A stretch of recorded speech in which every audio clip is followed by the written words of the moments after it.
Sebelum saya mulakan cerita, tolong saya untuk subscribe channel ni dan aktifkan notification supaya tidak terlepas dengan video yang seterusnya. Kisah Raja Kecil dan Penubuhan Kesultanan Siak. Dalam sejarah alam Melayu, terdapat tokoh yang muncul daripada dakwaan darah diraja, bangkit melalui perang dan akhirnya membina kerajaan baharu yang kekal berabad lamanya. Tokoh itu dikenali sebagai Sultan Abdul Jalil Rahmat Shah atau lebih masyhur dengan gelaran Raja Kecil. Baginda merupakan Sultan Johor ke-11, Sultan Pahang ke-18 dan kemudian Sultan Siak Sri Indrapura pertama. Raja Kecil mendakwa bahawa baginda ialah anak anda kepada Sultan Mahmud Shah II, Sultan Johor ke-9 yang mangkat dibunuh pada tahun 1699. Dakwaan inilah yang menjadi asas perjuangan baginda untuk menuntut kembali takhta Johor yang dianggap dirampas secara tidak sah.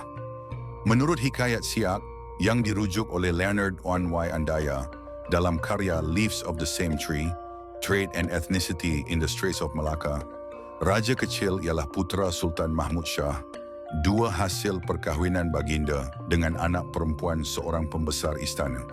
Ketika masih bayi, Raja Kecil telah diselamatkan dan dibawa keluar dari Johor ke Pagar Ruyung, pusat pemerintahan Minangkabau, bagi mengelakkan bahaya akibat kekacauan dalam istana yang berpunca daripada perilaku ganjil Sultan Mahmud Shah II.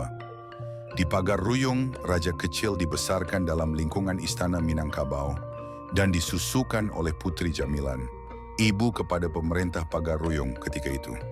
Dengan itu, Raja Kecil menjadi saudara susuan kepada pemerintah Pagar Ruyung yang dipercayai ialah Yang di-Pertuan Pagar Ruyung Raja Alam Indermasyah.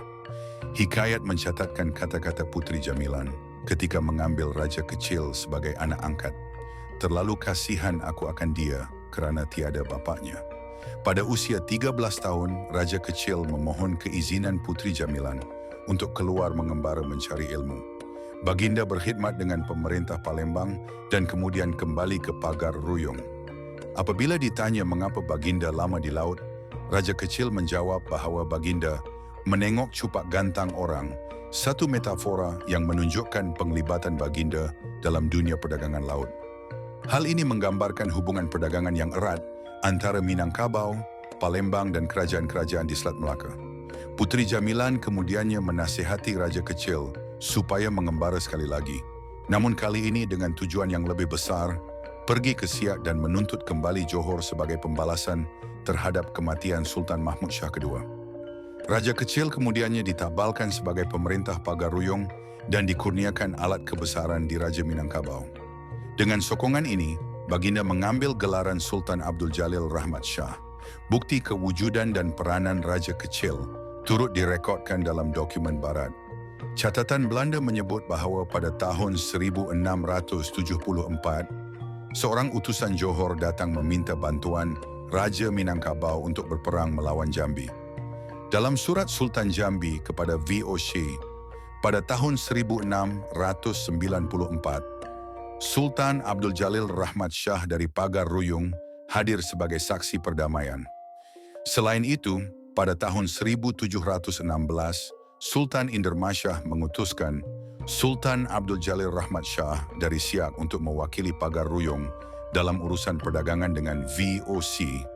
Keadaan di Johor pada awal abad ke-18 sangat kucar-kacir.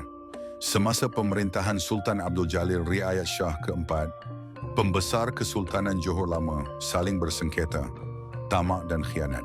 Keadaan ini membuka ruang kepada Raja Kecil untuk melancarkan serangan. Pada tahun 1717, Raja Kecil bersama angkatan dari Siak menyerang Johor dan pada 21 Mac 1718, baginda berjaya menawan Pancor, pusat pemerintahan Johor ketika itu. Raja Kecil kemudian menabalkan dirinya sebagai Sultan Johor ke-11 dengan gelaran Sultan Abdul Jalil Rahmat Shah.